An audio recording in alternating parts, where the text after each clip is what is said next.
Good evening. My name is DJ Ennis, and welcome to Vote Right for America.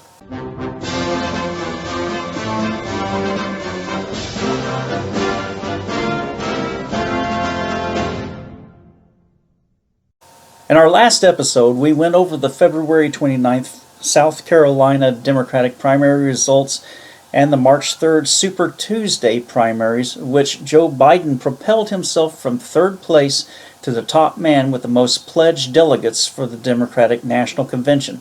That will be held in Milwaukee, Wisconsin between July 13th and July 16th. Bernie Sanders, who was leading in pledged delegates, now is in second place. All the other candidates, with the exception of Tulsi Gabbard, have withdrawn from the race. Most of the ones who pulled out have endorsed Joe Biden for president. I explained that Biden is considered by many in the Democratic Party to be less extreme than Sanders on many positions, so he's viewed as the safer bet to beat Donald Trump in November. In tonight's Saturday evening posting, I want to go over what equality is. It's important to discuss this concept as it gets twisted in the minds of liberals or progressives, those who hail from the egalitarian political-economic philosophy side as it pertains to American politics. If you'll recall from episode 1, I briefly defined the egalitarian philosophy as the belief that government's power needs to be expanded to control economic resources and outcomes in order to make life fair and equal for the masses.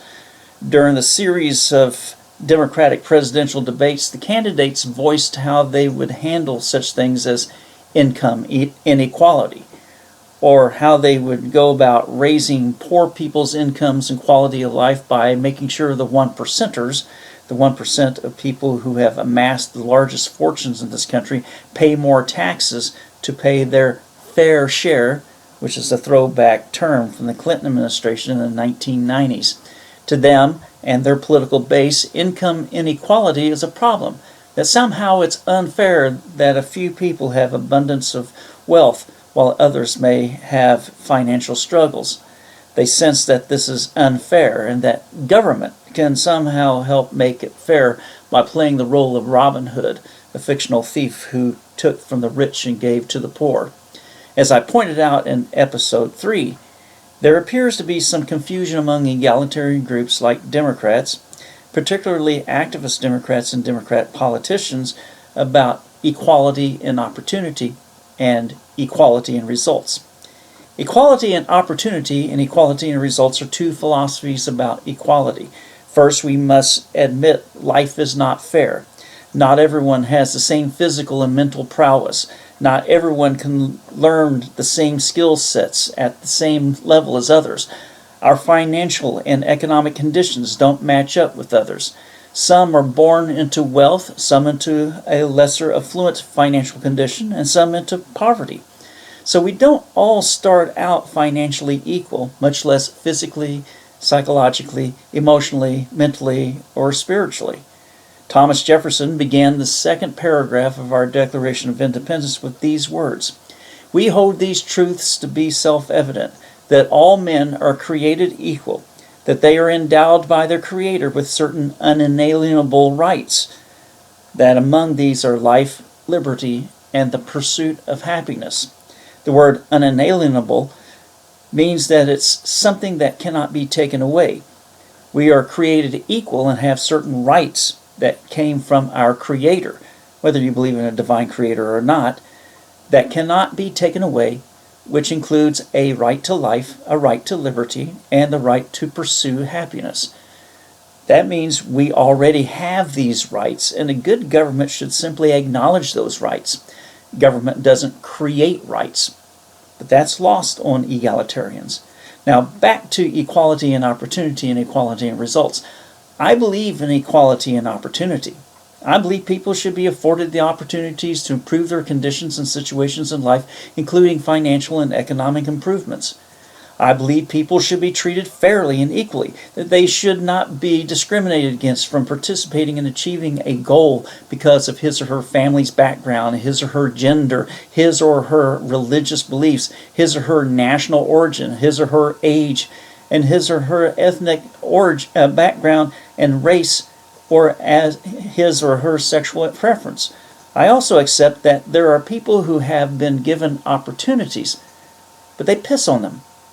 Either because their attention was distracted from setting goals or because they feared the risk of failure, they decided not to take advantage of opportunities, nor take the necessary steps to achieve personal goals, actions that could have helped them develop personally and financially. Refusing a college scholarship opportunity or simply passing up getting an education, refusing to go into the military and the opportunities often that open from that, refusing an employment opportunity or declining a business opportunity are examples of people pissing on their opportunities. As such, they gain the consequences from ignoring or rejecting them. That's why we have 40-year-olds working in fast food restaurants. Most of them meet the profile of someone who decided in their younger years that tweaking, toking, drinking, shooting up, or running afoul of the law was more pleasurable than taking on opportunities and the ensuing hard work and personal responsibility to achieve. That would have bettered them in the long run. Instead, they became financially distressed because of their choices. They set themselves up for working those part-time jobs to make ends meet. Many opportunities are no longer available for them, but not all. It's harder, but there are people who achieve when things go wrong. Education is one key that's not completely been turned to a locked-out position. We can get on this topic in future episodes when we discuss poverty and poverty alleviation. I don't believe in equality in results, certainly not as a means to achieve equality like egalitarian political-economic groups do. The concept of equality in results brings on its own sets of unfairness and inequalities. It assumes there is a fair-minded arbiter who decides what is equal and fair and makes changes to arrive at a conclusion of equality, even though the result really isn't fair or just. Individual effort is not necessarily considered. Personal achievement may not be rewarded. As long as it's deemed or appears to be equal, that's the way it is. In the mindset of egalitarian groups like the Democratic Party, government serves as this arbiter. Government serves as the means to create economic equality. Unfortunately for them, history is not on their side. All nations that use their governments to create economic equality for the people have all failed. Here are some examples. The former Union of Soviet Socialist Republic, the People's Republic of China, the Democratic Republic of Korea, the Socialist Republic of Vietnam, the Republic of Cuba, and the Bolivarian Republic of Venezuela. The people in Venezuela voted for their government leaders to institute socialism. It is a known riches-to-rags story that still plagues the people, but emboldens the powerful government elite there. Let me touch on an example to illustrate equality in result. Back in 2016, famous motion picture director Spike Lee decided to boycott the Oscars ceremony. He claimed that members of the Academy of Motion Pictures and Arts and Sciences discriminated against people of color in the industry by not nominating a representative number of that group for top awards. He apparently believed that if there was true equality, it would show up in the results. His expectation was that if the Academy was truly exercising the notion of equality, more and more blacks would be nominated for top Oscars categories. He didn't believe it was fair or a sign of equality when the 2016 nominee lists had very few blacks on them. There's more to the story that Spike Lee may not have considered. In reality, it wasn't so much of it was an equality problem with the Academy. Great strides to recognize performers of color had been made over the past few decades. However, Academy members have certain rules and restrictions they follow to recognize achievements in the motion picture industry. According to their rules, they could only judge productions that met certain eligibility requirements, such as film length, and that the movies had to have theatrical releases and showings in certain venues in the 2015 calendar year in order to be considered for the 2016 Oscars nominations. But the bigger issue was that Hollywood producers decide what to produce and when, and who they can get to perform in them with the idea as to what they think brings in the most money. Is that fair? A lot of people would say it's not. Should members of the Academy vet the nominations list with the intention of trying to show a balance of ethnic diversity? Or should they recognize achievements based on their rules? It gets tough, doesn't it? Should government step in? No, that would be government overreach. An equality in results approach would say ignore the rules, or at least change the rules sufficiently so that this would give the appearance of equality. Would that not cheapen the awards? Wouldn't that devalue personal achievement? What do you think about giving the last place Little League baseball team a trophy, say even the biggest trophy? In life, there's competitiveness. In life, there's no absolutes. In life, there's no guarantees and financial security. In America, we have many opportunities, many of which we have equal access to. Some we don't. But using government as a guarantee for economic equality only creates government dependency. Egalitarians, like Democrats, think that government is the only entity to create economic fairness for the masses. This displays their narrow-mindedness.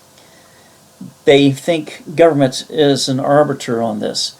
Yet if you were to poll some of them about their level of trust in government, they would readily agree that it's not very trustworthy. There's hope for them yet. They should be more skeptical when it comes to increasing the power of government, yet they fall back into their default position and say their politicians can make it work. A free society doesn't mean an equal economic result for everyone. Some think that's a problem, but it's not.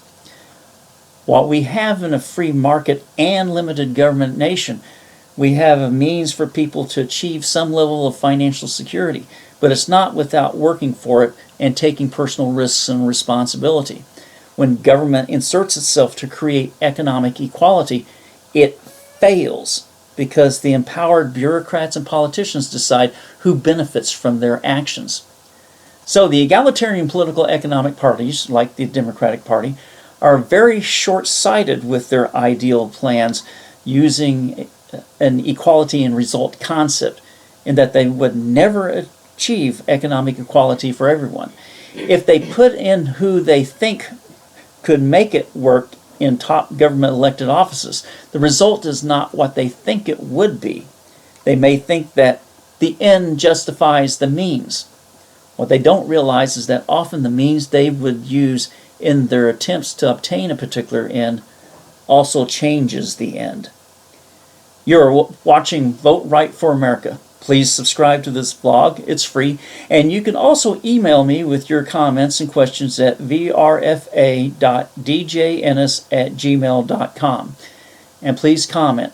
I'll use your comments and questions to clear up matters or concerns you have in future episodes.